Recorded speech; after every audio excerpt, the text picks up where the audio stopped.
संकल्प लघु उपन्यास लेखक रवि रंजन गोस्वामी, वचनकर्ता सिद्धि समर्पण केश कुमारी गोस्वामी, दिव्यता हरिकृष्णन अस्वीकरण। ये काल्पनिक कृति है। जब तक अन्यथा इंगित न किया गया हो, इस पुस्तक के सभी नाम, पात्र, व्यवसाय, स्थान और घटनाएं या तो लेखक की कल्पना की उपज हैं या काल्पनिक तरीके से उपयोग किए गए हैं। वास्तविक व्यक्तियों, जीवित या मृत, या वास्तविक घटनाओं से कोई भी समानता विशुद्ध रूप से संयोग है। आमुख गोपीनाथ घर पहुंचे तो देखा पत्नी का रो रो कर बुरा हाल था। पता लगा कि उनके बड़े सुपुत्र बालकिशन ने बाजार में किसी अंग्रेज को थप्पड़ मार दिया था। क्योंकि इस घटना में एक हिंदुस्तानी ने अंग्रेज को थप्पड़ मारा था, मामला संगीन समझा गया। पुलिस बालकिशन को पकड़कर थाने ले गई। गोपीनाथ को समझ में नहीं आया क्या करें, किंतु उनकी पत्नी ने उन्हें ज्यादा सोचने नहीं दिया। रो चिल्लाकर उन्हें तुरंत थाने जाने को मजबूर कर दिया। अध्याय 1 1941 कोंच, भारत। अंग्रेजी ड्रेस। पंडित गोपीनाथ कोंच ग्राम के सरकारी प्राइमरी स्कूल के हेडमास्टर थे। ग्राम के अधिकांश लोग उन्हें पंडिती या मस्साब कहते थे।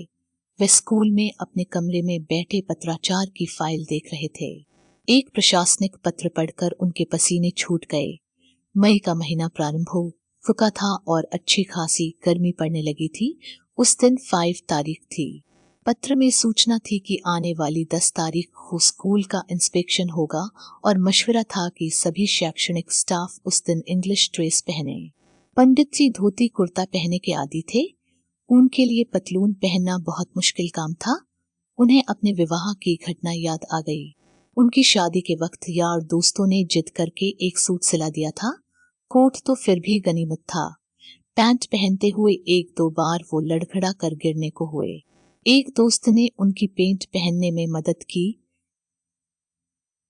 लेकिन उन्हें लगा उनकी कमर के नीचे का हिस्सा जड़ हो गया। उनसे न ठीक से चला जा रहा था और न उठा बैठा जाता था। उन्होंने जैसे तैसे घुड़चड़ी की रस्म अदा की और उसके तुरंत बाद ही उन्होंने कोट पैंट त्याग दिया और अपनी देशी पोशाक में आ गए। शादी के लिए खास सिल्क कुर्ता धोती मंगवाया था।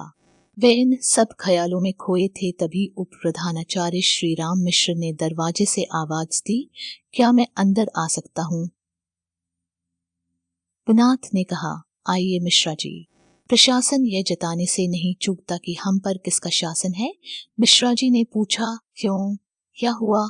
गोपीनाथ ने उन्हें फाइल देकर वह पत्र पढ़ने को कहा। मिश्रा जी ने पत्र पढ़कर कहा, आप जल्दी घबरा जाते हैं। एक दिन की ही तो बात है, कल की घंटों की। मिश्रा जी को कोट पैंट पहनने में न कोई परेशानी थी और न परहेज। जी ने गोपीनाथ जी को खुश करने के लिए आगे कहा, आप तो सूट पहनकर बहुत जचेंगे। इंस्पेक्टर साहब खुश हो जाएंगे। इंस्पेक्टर डिसूजा इंडियन ही था, लेकिन तौर तरीके और रहन सहन में किसी अंग्रेज से कम न था। गोपीनाथ ने मिश्रा से हंसते हुए प्रश्न किया, निरीक्षण स्कूल का होना है या हमारा? मिश्रा ने कहा, स्कूल में हम सब भी शामिल हैं। गोपीनाथ ने कहा, ठीक कहा। तभी एक विद्यार्थी ने आकर खबर दी, गोपीनाथ को उनके घर जल्दी बुलाया है। गोपीनाथ के माथे पर बल पड़ गए।